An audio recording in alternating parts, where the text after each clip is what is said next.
지금까지 한 분 한 분 그리스도인으로 살아오셨습니까? 이렇게 묻는 것은 무슨 여러분을 지적을 해서 지적질을 하려는 것이 아니라 오늘 살아계신 하나님 앞에 다시 여러분을 천거합니다.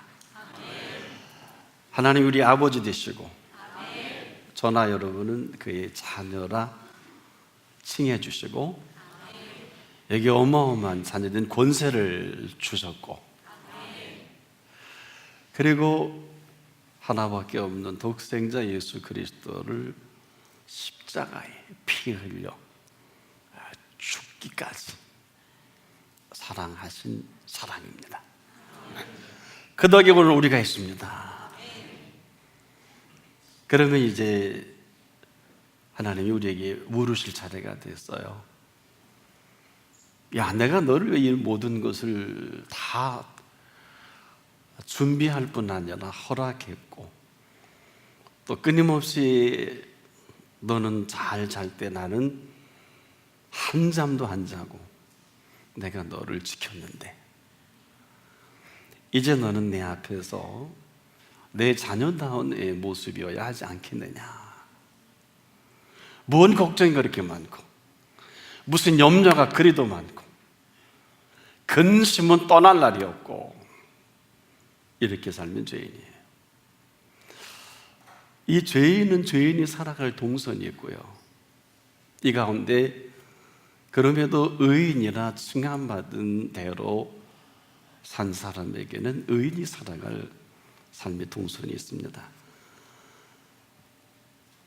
그래서 의인으로 살아갈 그 동선은 뭐 가든 오든 여기에 있든지 간에 움직이는 데 있는 것이 아닙니다.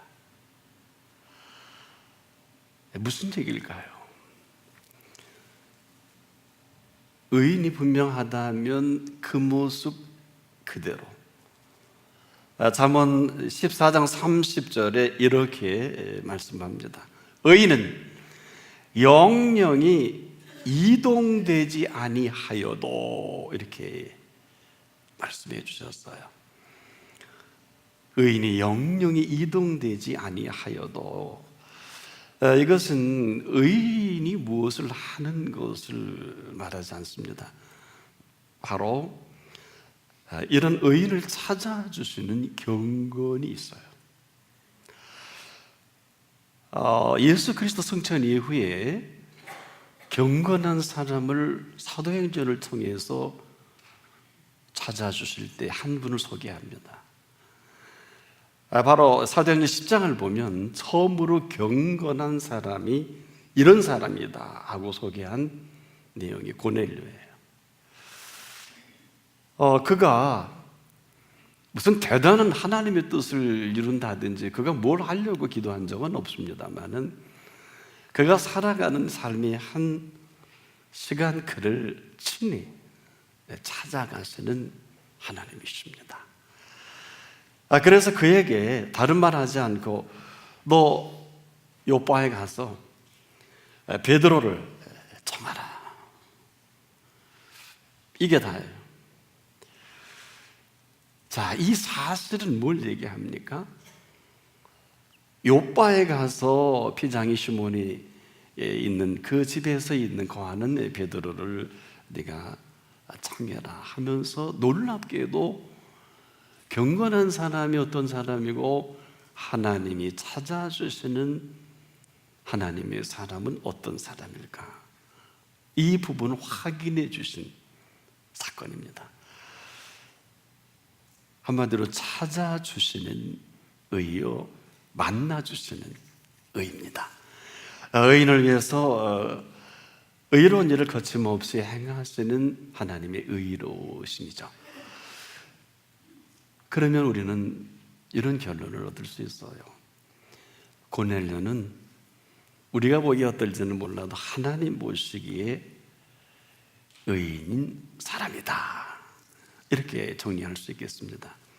그래서 그에게 의인 되게 하시고 의롭게 하시며 의롭게 여겨주신 그 여겨주심으로의 인생 고넬료의 삶이 시작이 된단 말이에요.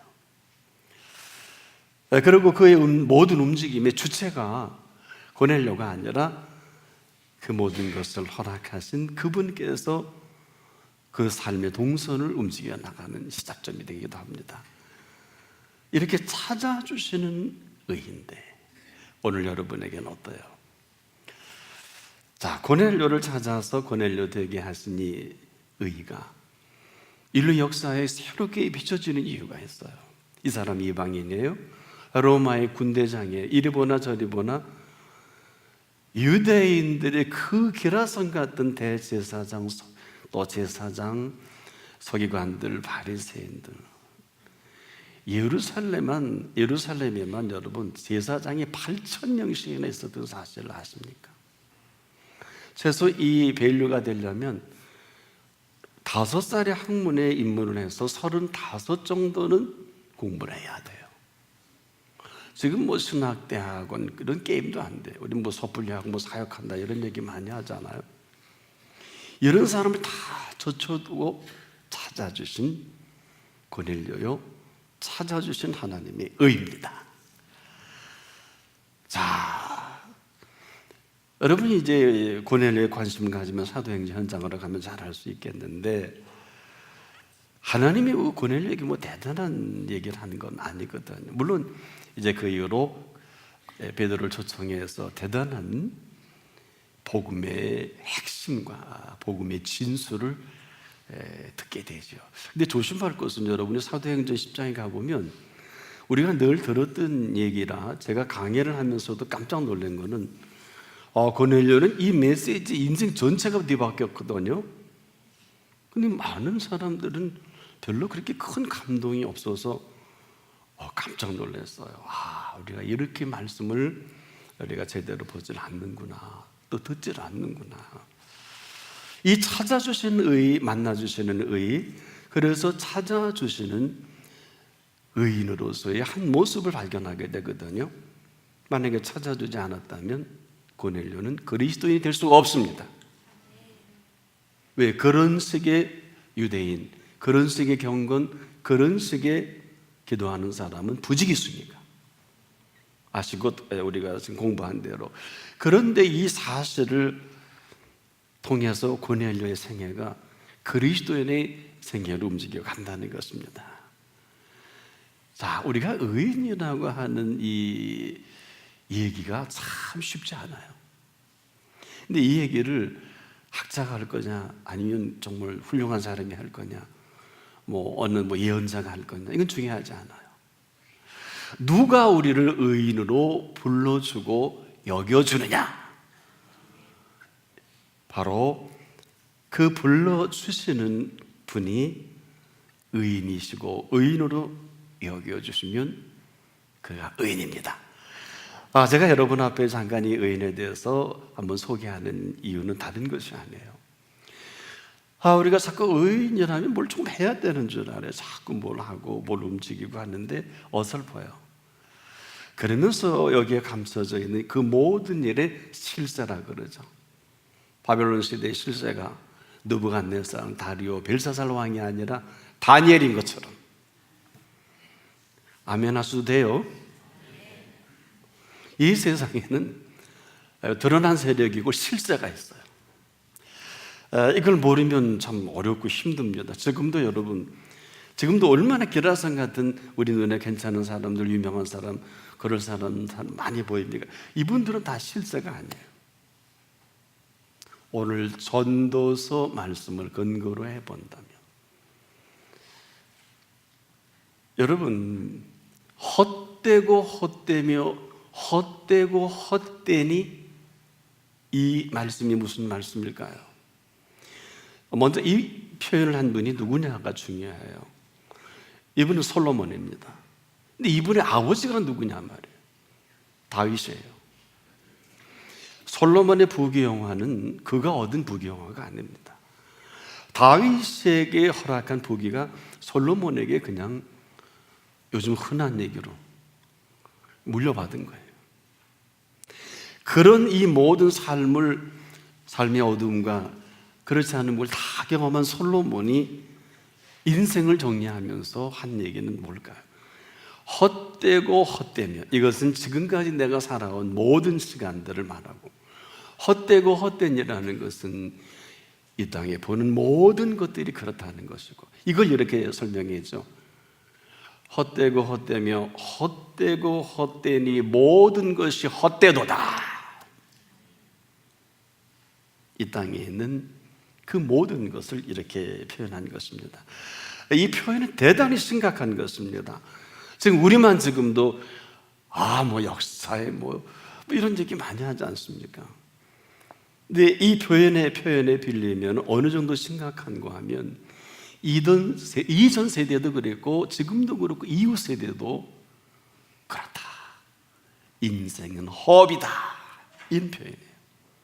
근데 우리가 얼마나 지금 바쁘고 얼마나 대단한 인류 역사에 무슨 일을 하고 이렇게 얘기하지 않겠습니까만, 오늘 이 본문을 지켜보면 전도서 기자는 첫 시작부터 그래요. 전도서 1장 1절 이하 11절까지 우리가 함께 대하지 않겠습니까?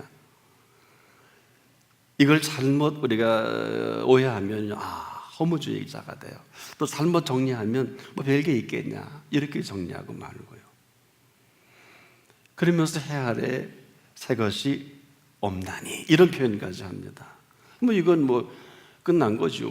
여기서 무슨 미래가 어떻고 여기에 다른 얘기 할 수 없는 정도로 선을 그어버린 이 이유가 뭘까요? 지금도 예나 지금이나 사람들이 길이 없다고 합니다. 근데 그 많은 길 중에 가장 대표적인 길이 살 길이죠. 살 길입니다. 살 길처럼 중요한 길은 없죠. 지금도 이 살 길이 있다 없다 둘 중에 하나예요. 살 길이 있는 분은 조금 살만하니까 이런 표현 하는데, 살 길이 막막한 분들에게는 정말 심각하지 않아요. 이 문제보다 심각한 건 없을 거예요. 근데 문제는 살 길에 그 길을 내면 문제가 안 돼요. 지금도 길이 없다고 여기저기 아우성입니다. 그 이유가 뭘 것 같아요? 그 길을 내시지 않았기 때문에 그래요. 이걸 몰라요. 그걸 열심히 합니다. 여러분이 길이 없는 게 길을 내신 일이 없는데 무슨 길이 있겠고 무슨 노력으로 애씀과 수고로 이 문제를 해결할 수 있을까? 아니, 길 내실 분이 길을 내신 일이 없는데 우리가 무슨 수로 살 길을 할 수 있을까요? 불가능합니다. 자, 그러면 왜 길이 없을까요? 그럼에도 길 내실 분이 길을 내시면 길이 있습니다. 아니, 길이 됩니다. 바로 이 부분이에요. 우리가 그분을 너무 모른다는 거, 아는 것 같은데 그렇지 못한 것은 알면 바로 그 길입니다. 다시 정리해 볼게요. 이 시제가 어제도 내일도 아니고 바로 지금입니다. 길이 앞으로 열려지겠지, 계획이 있으실 거야. 그건 우리의 표현이에요. 길은 바로 여기입니다. 이곳입니다.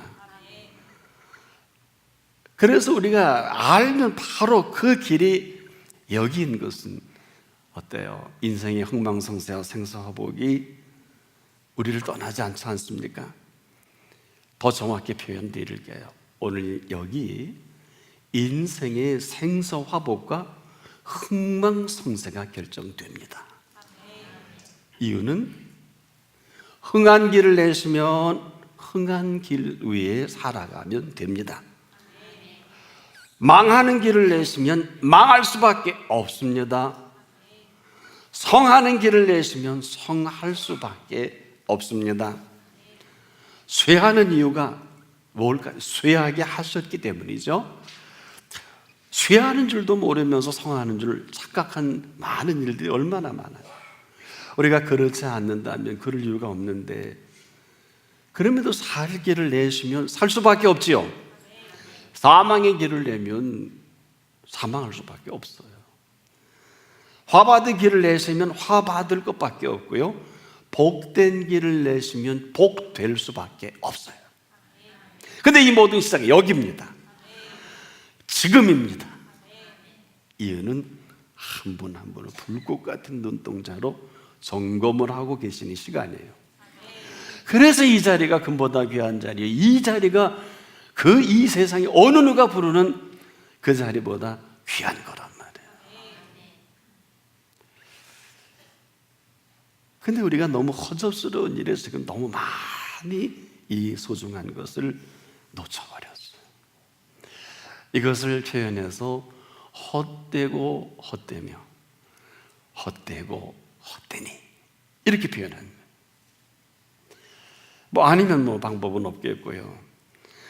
이 표현 속에는 헛되고 헛되며 헛되고 헛되니 모든 것이 헛되도다, 이 얘기는 전혀 그럴 필요가 없는 일에 전부를 걸고 산다는 거예요. 다만 우리가 그런 줄을 모른다는 건 그냥 헤매는 거거든요. 자, 지금도 모르면 이렇게 앉아도 헤맬 수밖에 없어요. 자, 이렇게 제가 말씀을 드릴 때 상당히 경청해 들으시는 것은 고마운데 그래도 길이 있나요? 여러분, 이 문제예요. 오늘 이 길을 모르면 솔로몬의 부귀영화 자체도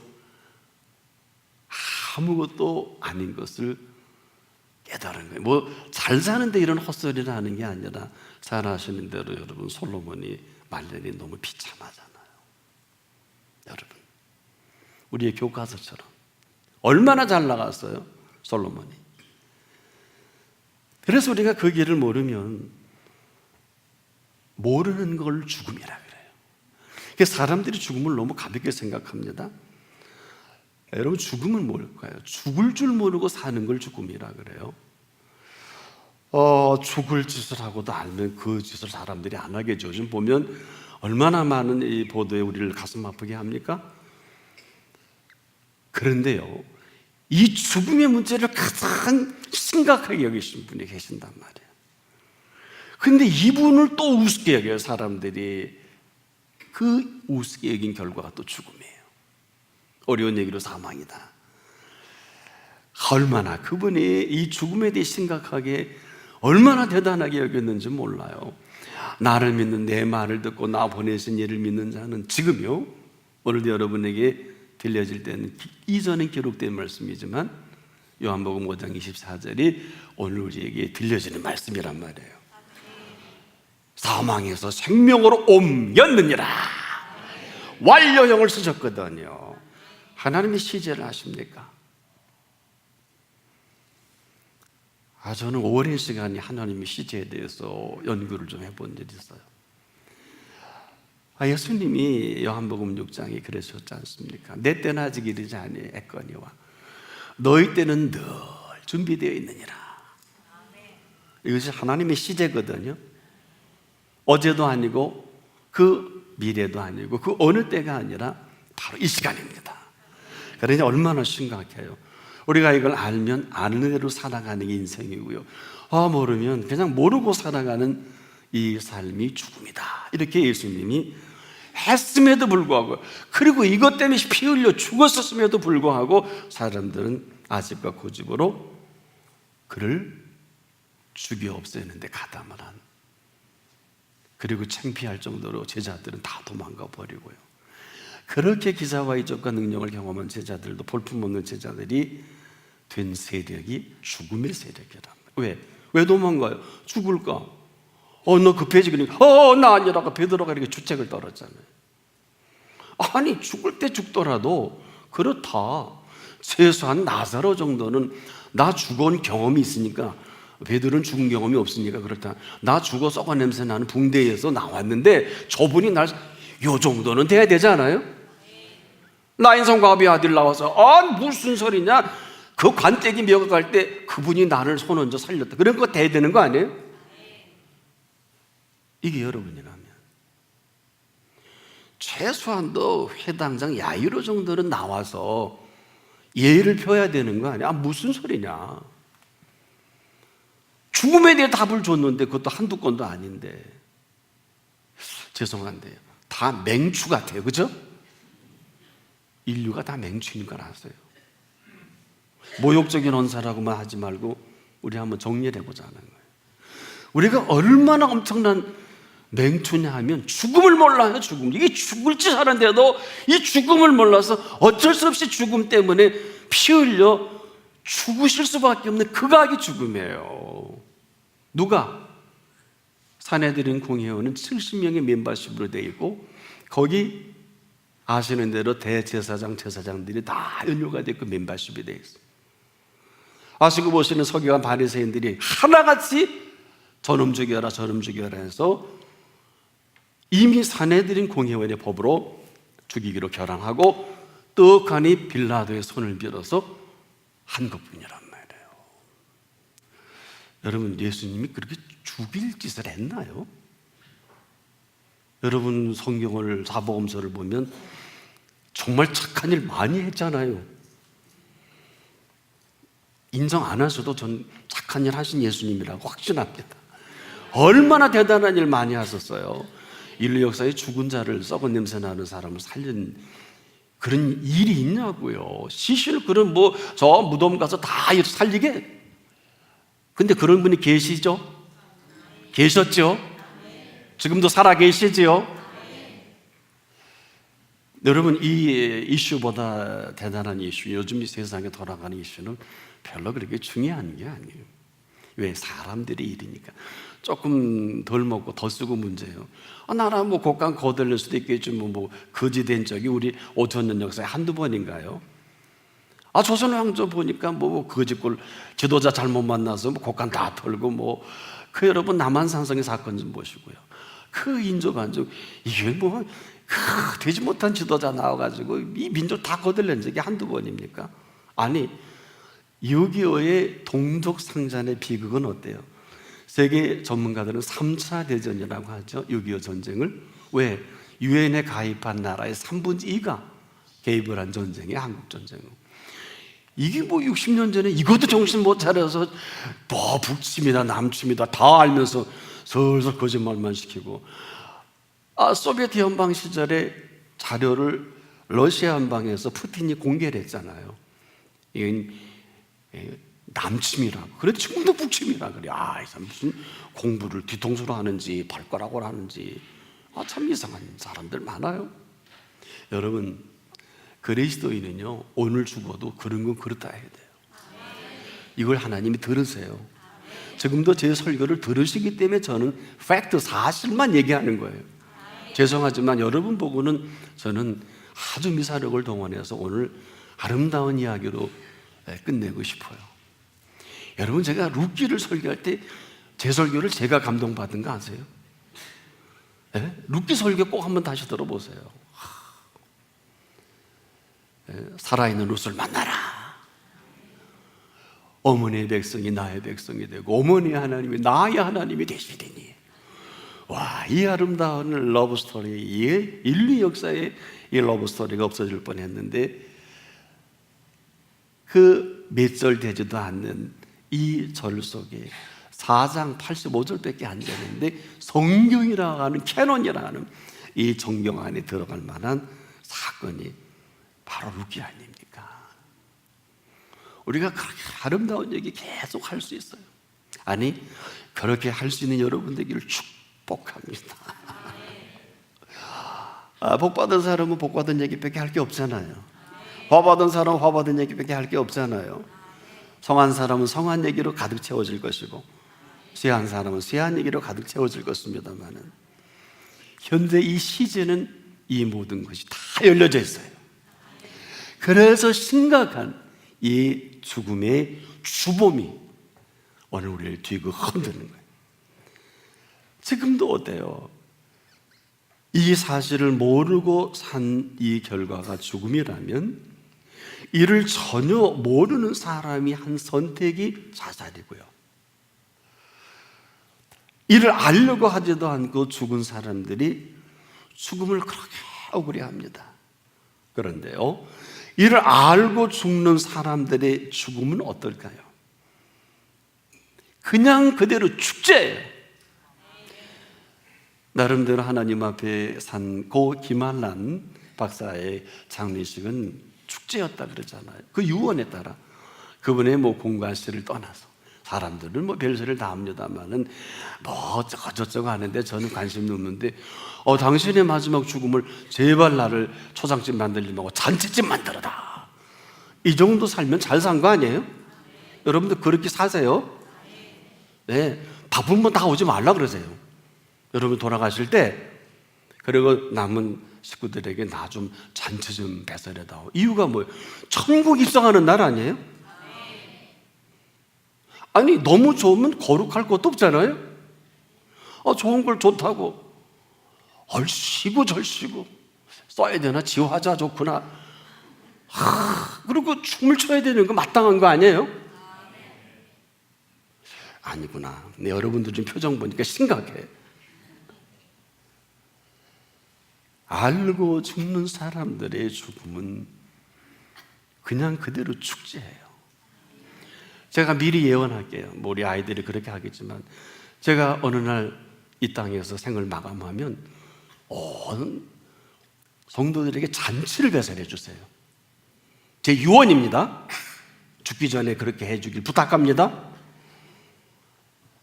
하세요.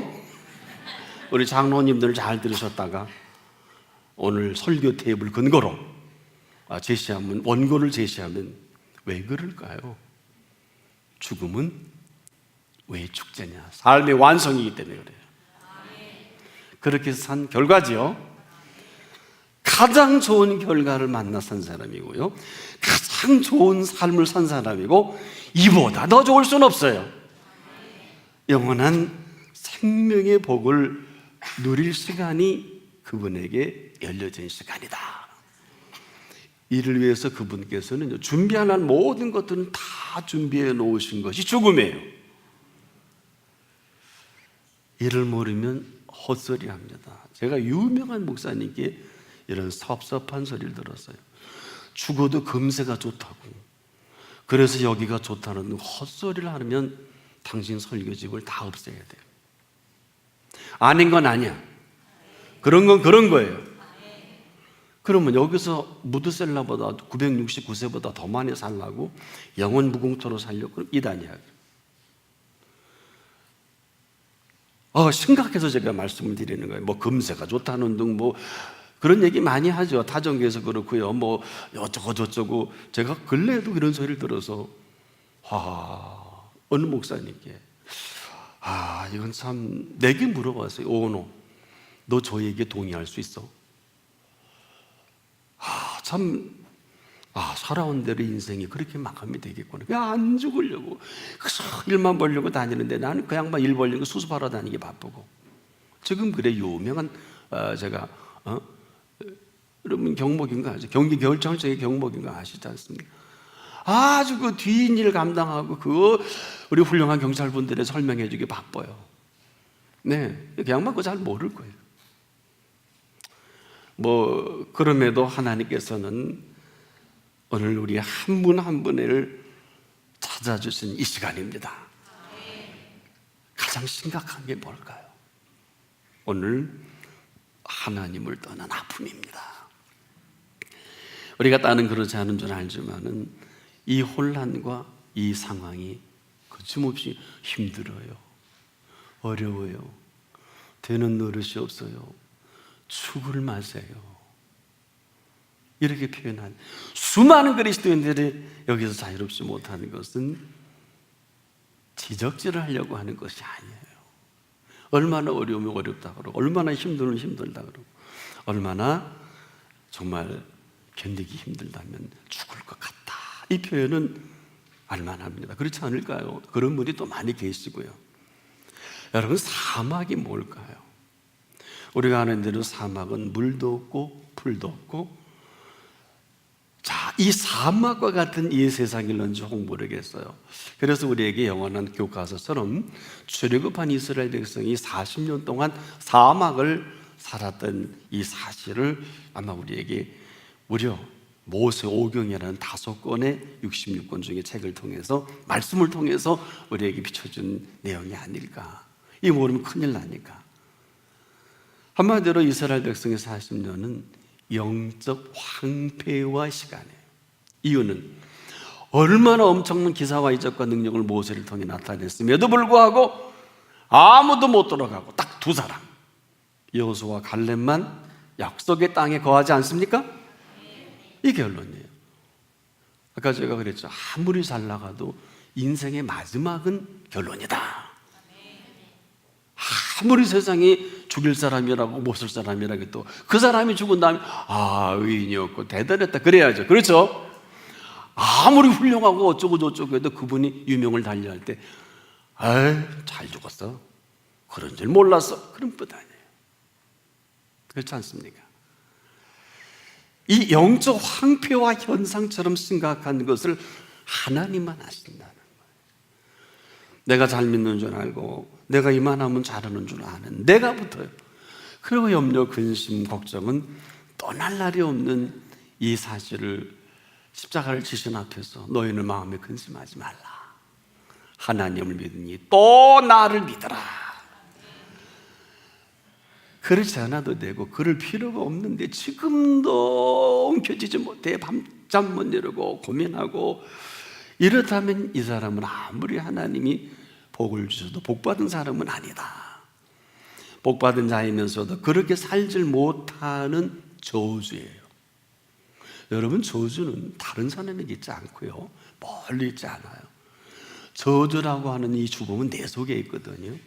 내가 하나님의 복을 받았으면서도 이 하나님의 복을 저주하는 이 심각함을 아무도 알지 못해서,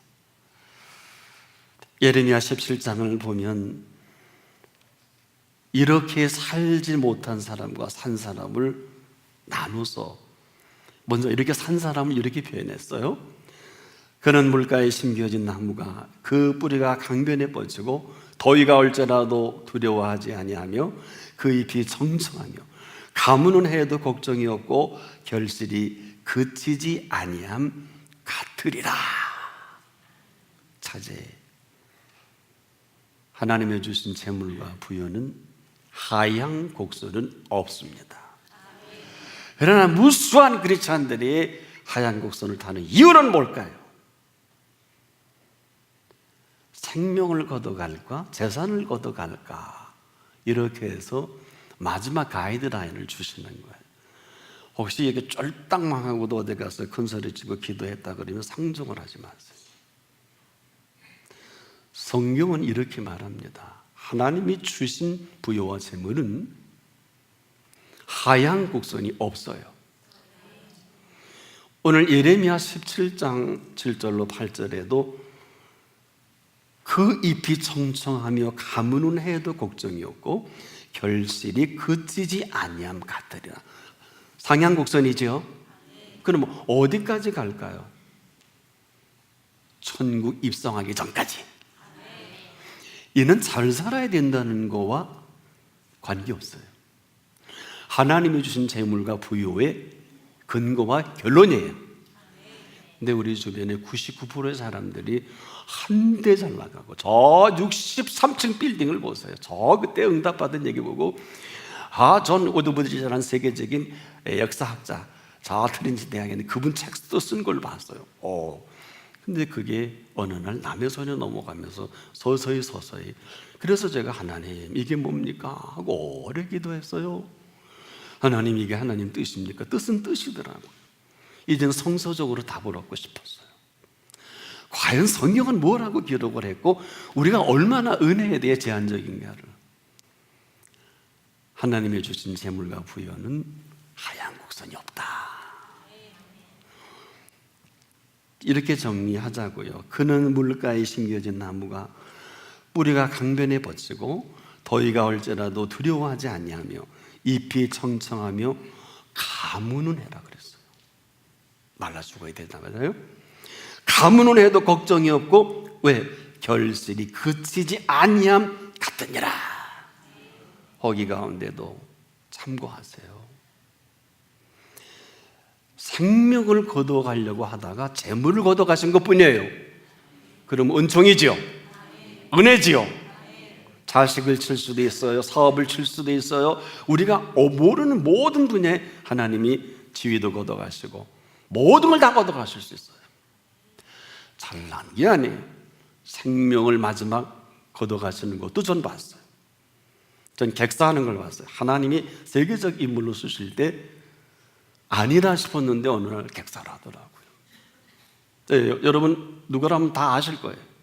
얼마나 세계적으로 다녔어요. 1년의 반을 비즈니스 클래스나 호스트 클래스를 타고 다니면서 간증까지 한 사람인데 부가 붙었어요.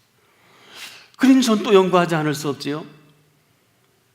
하나님이 뜻인가 보다. 그것도 뜻입니다. 거역한 뜻이요 거부한 뜻이다. 그래서 제가 오늘도 인정할 자를 인정하지 못하는 그 이유는 그냥 그대로 거역이 되면서 거부한 것밖에 없는데 그냥 객사해버리더라고요. 우리 눈으로 봤지요? 아주 유명한 분이에요. 이 모든 것들이 우리의 삶의 곡해거든요. 주신 풍요와 넉넉함. 저는 어릴 때 학교 파하면서 얼마나 배고파요.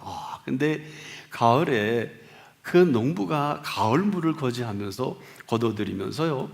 제가 가만히 갑가방둥을 서 있으니까 그때 배고플 때인데 얘라 하나 먹어라. 물을 뽑아 주시는 거예요. 아이고 그걸 여러분 그냥 까서 먹는데 잡숴보셨나요? 세상에 이렇게 맛있을 수가 없어요. 그래서 어머니께 말씀드렸더니 얘야 배고플 때는 무가 인삼보다 좋으니라. 전 지금도 그런 줄 믿어요. 가을 이렇게 되면 지금 저는 무를 통째로 씹어먹는 습관이 있어요. 그때를 기억하면서 몸에 좋은지 나쁜지도 몰라. 그때는 너무 배고파서 그분이 농부가 거룩해 보이더라고요. 얘라 얘따 하나 먹어라. 얼마나 가을의 풍요와 넉넉함으로 그분이 또 좋은 마음으로 주신 거지만 아마 혹시 그분이 제 설교를 들으면 야 내가 그때 참 주의종 대접 잘했구나 그랬을 거예요. 왜 목사가 될 줄 몰랐을 것입니다. 우리가 지금 무엇을 해야 하는 것이 아니라 대단한 농사를 얘기하는 것도 아니에요. 우리가 이 모습 이대로 하나님 앞에 넉넉함을 배운 까닭이 있다면 봄이 그렇게 신비로울 수 없고 여름은 지루하지 않고 가을은 넉넉함과 풍요로움으로 그 여름 추운 계절이 아닌 이 가을의 아름다운 상급이 되는 왜 봄이 기다려질까요? 이 찬란한 봄을 기다릴 줄 아는 사람은 이 아름다운 겨울을 지낸 사람들일 것입니다. 겨울은 겨울이 아닌 것은 겨울이 아니어서가 아닐 거예요. 이 모든 계절의 신비 속에 감춰진 겨울인 까닭일 것입니다. 사랑하는 여러분, 오늘 여러분의 계절은 어딘가요? 지금 어느 계절입니까? 한 번 예수 그리스도의 계절이시기를 축복합니다. 이 계절을 주신 분이 이 아름다운 계절을 살아가게 하실 것입니다. 이제 우리가 답을 할 시간이에요. 이제라도 사랑할 자를 마음껏 사랑하면서 하고 싶은 일 마음껏 하십시오. 여기에 자유함이 있고 긍휼과 사랑이 배어있는 인생을 만들어 가시는 비밀이 있는데 어때요? 그렇게 하던 대로 사시겠어요? 아니면 그렇게 살지 않아도 되는, 그렇게 살 필요가 없는, 사람으로는 할 수 없어도 하나님으로는 그렇지 아니하니 하나님으로서는 다 하실 수 있느니라. 이렇게 우리에게 선포하신 대로 살 것인지는 내가 결정합니다. 그렇지 않게 살게 하실 분이 저나 여러분의 남은 생애를 책임져 주실 것입니다. 기도하겠습니다. 오늘도 이렇게 이 한 해 마지막 주간에 살아계신 하나님 앞에 저희들을 불러주신 은혜 감사합니다. 인간의 흥망성쇠와 생사화복이 여기서 결정되게 하시고 결정된다고 하셨고, 여기서 아무리 어렵고 힘든 일이나 할지라도 하나님의 지혜와 능력으로 오늘 새롭게 시작하실 주님을 찬양합니다. 오늘 그러한 한 분 한 분 다 내게 인도해 주옵소서. 예수 그리스도 이름으로 기도합니다. 아멘.